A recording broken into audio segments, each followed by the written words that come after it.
Voilà, le ministre des Affaires étrangères et de la coopération, Alpha Bari, est sur notre plateau. Bonsoir, monsieur le ministre. Bonsoir, madame. Alors, vous venez de rentrer de la Chine, comme on l'a évoqué plus haut. On a entendu beaucoup de promesses dans les reportages sur votre voyage. Déjà, quel bilan vous pouvez faire de votre séjour en Chine populaire? C'est un bilan largement positif. C'est la première visite d'un officiel burkinabé depuis au moins 25 ans. Et donc l'événement était majeur au-delà du rétablissement des relations entre nos deux pays. J'ai visité des entreprises, j'ai reçu certaines d'entre elles qui peuvent faire des affaires au Burkina Faso et qui peuvent également nous accompagner notre développement, des entreprises à la fois étatiques et j'allais dire semi-privées. Et puis il y a eu également ces échanges au niveau politique avec la troisième personnalité de l'État et également il y a eu cette visite à Shanghai qu'on vient de voir et ces possibilités donc de nouer de l'amitié avec Bobo Dioulasso, un jumelage donc, et aussi toutes les possibilités qu'il y a dans cette ville de Shanghai et puis toutes les leçons à tirer également de l'exemple de la Chine populaire. La Chine populaire qui a énormément évolué ces dernières années parce que l'endroit, c'est là où il montrait les immeubles qui sont les plus hauts de Chine. Il y a 24 ans, c'était un marécage. C'est pour dire que la Chine a progressé au moment où nous on était avec Taïwan. Et donc, c'est aussi l'une des raisons de notre rupture, on en parlera. Mais le bilan est largement positif. Et on était là-bas aussi pour préparer la visite du chef de l'État, du président Roch Kaboré, qui est attendu en septembre à l'invitation du président Xi Jinping. Et ça va être un événement majeur puisque ça fera environ 30 ans qu'un chef d'État burkinabé n'est pas allé dans cette partie de la Chine, en Chine populaire donc.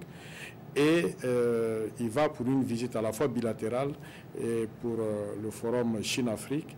Et donc c'est le chef d'État le plus attendu là-bas, compte tenu donc de ce nouveau contexte. Alors, en attendant cela, est-ce que déjà il y a des axes prioritaires qui sont déjà définis dans cette coopération et qui reprennent donc entre notre pays et la Grande Chine? Oui, absolument. C'est ressorti dans le reportage. Le président du Faso a dit de commencer par les infrastructures sociales, notamment les hôpitaux. Et l'un des premiers, ça va être le grand hôpital de Bobo Dioulasso, un hôpital qui va compter au moins 600 lits. Et pour donc aussi penser aux autres infrastructures, mais à ce qui existe déjà. Le président du Faso a demandé à la partie chinoise de commencer au plus vite le travail. Donc il y a déjà une mission chinoise qui arrive le 7 juin prochain. C'est une équipe forte de 7 personnes avec un haut fonctionnaire, un directeur général de la santé, et pour faire une évaluation à la fois de l'hôpital de Koudougou, l'hôpital Blaise Compaoré et visiter également les hôpitaux de Bobo Dioulasso pour voir comment est-ce que une équipe chinoise peut arriver tout de suite pour se baser ici dans ces différentes villes, mais également commencer à voir les possibilités de construction d'hôpitaux comme on l'a dit. Alors, monsieur le ministre, on va reparler de l'autre Chine. On sait par exemple que la Chine-Taïwan soutenait quand même le Burkina Faso à travers des projets dans bien de domaines. Est-ce qu'aujourd'hui, vous pouvez rassurer les bénéficiaires de ces projets-là quant à la poursuite justement de la mise en œuvre de ces projets? C'était une des conditions, ou disons une des exigences en tout cas fixées par le président du Faso dès le départ, qu'il n'y ait pas de flottement entre le départ des Taïwanais et l'arrivée des Chinois de Pékin. Donc, une fois que le président du Faso a fixé cela comme une condition, les négociations sont allées dans ce sens et on a obtenu les garanties que les projets taïwanais vont être entièrement repris par la Chine continentale et on ne va pas s'arrêter à cela. Et c'est ça le bénéfice donc de cette nouvelle relation, c'est-à-dire au-delà de ce que fait la Chine de ce que faisait Taïwan, donc la Chine continentale va s'engager avec nous dans des projets majeurs, dans des projets de grande envergure. Alors, revenons à cette rupture qui a suscité beaucoup de débats. Est-ce qu'il y a une raison particulière et pourquoi maintenant? Alors, les raisons sont multiples.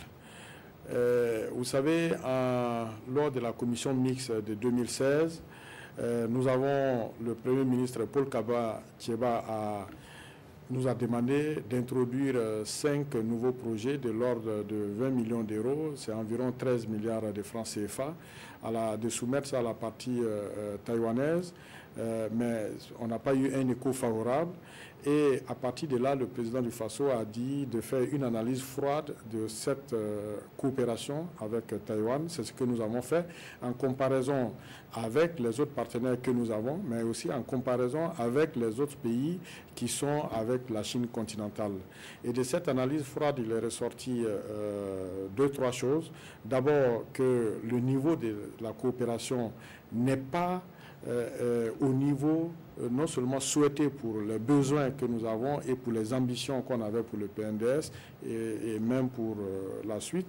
Et également, ce niveau, il n'est pas au niveau auquel pense chacun de nous. Parce que pour beaucoup de gens, Taïwan, c'est beaucoup d'argent au Burkina Faso, alors que si vous faites une évaluation, Taïwan ne fait pas partie des premiers partenaires du Burkina Faso. Taïwan, c'est environ 43 millions d'euros pour 2 ans, ça fait 28 milliards de francs CFA, divisé par 2, ça fait 14 milliards de francs CFA par an, sur les 2 dernières années. Sur l'ensemble des 24 années que nous avons passées ensemble, c'est 302 milliards d'investissements, dons et crédits compris. Et si vous divisez par 24, ça vous donne une moyenne de 12 milliards. Donc, on a dit à ce niveau, c'est une coopération qui n'est pas satisfaisante, à l'image de certains pays dont c'est parfois le double, le triple et parfois plus.